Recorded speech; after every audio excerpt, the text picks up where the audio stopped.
#1 pick, Rookie of the Year, 2 WNBA titles, and in 2021, Storm star Jewell Loyd won her first ever gold medal. It's just kind of like a relief. You know, you do so much, you sacrifice so much for basketball, and so to have that moment of the highest honor as an athlete, it's tremendous. 3 years later, Loyd is playing like an MVP. Many considered her a lock to make the U.S. team, but she wasn't taking anything for granted. It's pretty surreal. You know, you kind of think of the Olympics as a one-time and, a lifetime opportunity where you're like, I don't know if it's going to happen. You might have extra goals, but you achieve it once, you're like, this is awesome. You get selected twice, and it's like, no way. It's pretty cool because it's such a big gap in between a lot of things that happen in 4 years. So to know that you're still elite, you're still doing what you're supposed to be doing, it's not easy at all. And so to know that I'm still up there and doing what I need to be doing and have that recognition from the committee is pretty cool.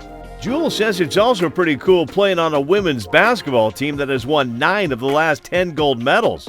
Expectations in Paris are high, but she says that's what you get when you put on a USA jersey. There's not a pressure to always just be perfect, but there's a pressure to come out and compete.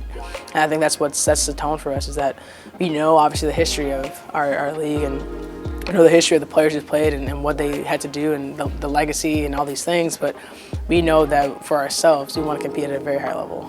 Having USA across your chest it's letting people know that we are the best in the world, and we want to have that, and we know that. And so regardless of just scoring or things like that, it's how we play and how we play the game of basketball, and we take a lot of pride in that. In Tokyo, Loyd averaged 5 points, 2 assists, and 18 minutes a game. In Paris, those numbers should all go up. It's an honor, honestly, to understand the shift of your role based on just personnel is different. If you look at, who's on this team, things like that, or how to make a team, I might be one of the best scorers in the world, but for me, on the USA team, it's defense and energy.